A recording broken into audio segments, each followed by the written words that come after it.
The renal cell carcinoma of the kidney mainly involves the renal tubular epithelium, or it can also involve the intercalated cells in a specific type of cancer called as chromophobe type. We'll discuss it later. So it can involve renal tubular epithelium or intercalated cells of the collecting duct. Okay, next, it is mostly common in males than females, and it is mostly seen between 50 to 70 years of age.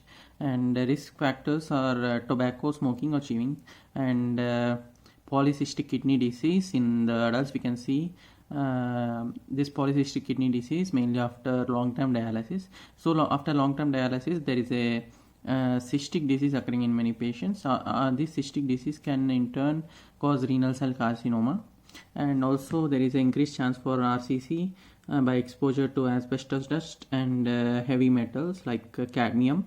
And women who are taking estrogen therapy are more prone.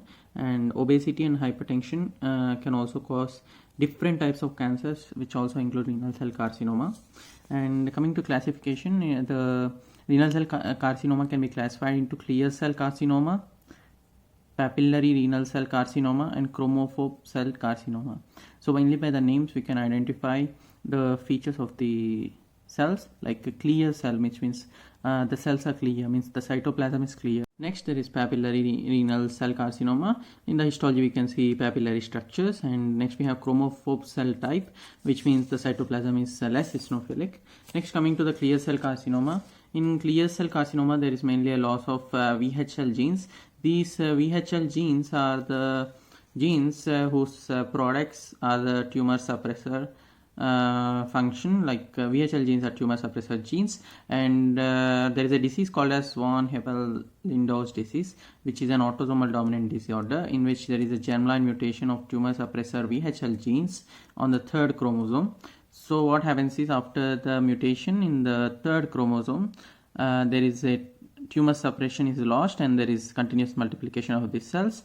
So in clear cell carcinoma, what happens is there are two alleles of VHL gene. So one allele of VHL gene undergoes germline mutation because of von Hippel-Lindau disease, and other VHL allele will undergo mutation by risk factors like smoking and other risk factors like exposure to cadmium, asbestos dust, etc. Then mutate. So when both mutate, there is no tumor suppression, so there is increased cell division.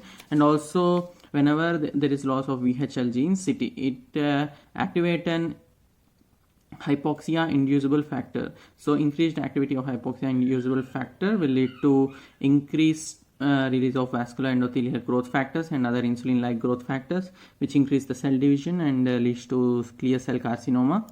So next, coming to the morphology, grossly we can see there is single mass, which is mainly unilateral, which is involving only one kidney, whereas in the cut section we can see hemorrhages, and also we can see cysts in the cut section.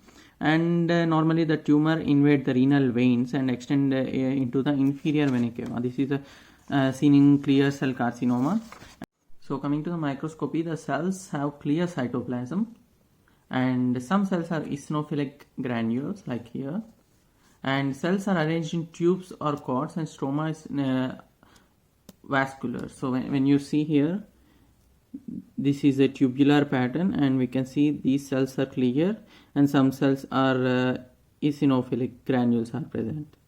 So next is the papillary cell carcinoma, in which the pathogenesis is the activation mutation of MET proto-oncogene that is present on the chromosome 7. So when this get activated, there is increased receptor for tyrosine kinase.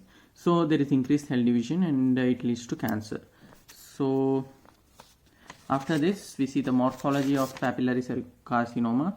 In grossly, we can see bilateral multiple masses. So previously we have seen as a clear cell carcinoma, which is unilateral, and also it has only one mass. But here we can see that is the papillary carcinoma, bilateral multiple masses can be seen, cut surface of cyst and hemorrhages as seen in clear cell carcinoma. Coming to histology, there are finger-like projections with fibrovascular core. Okay. Next, chromophobe renal cell carcinoma. It occurs in the intercalated cells of the collecting duct, and grossly we can see there is a brown mass, and microscopically there is pale cytoplasm.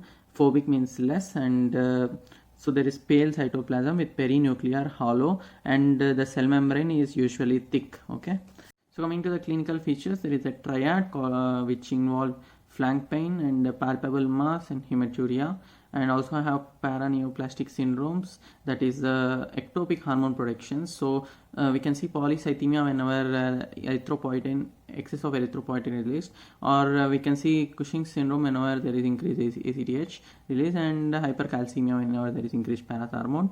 So metastasis occurs to lungs, brain, bone by heterogeneous spread, and liver and lymphatics through local spread. Thank you.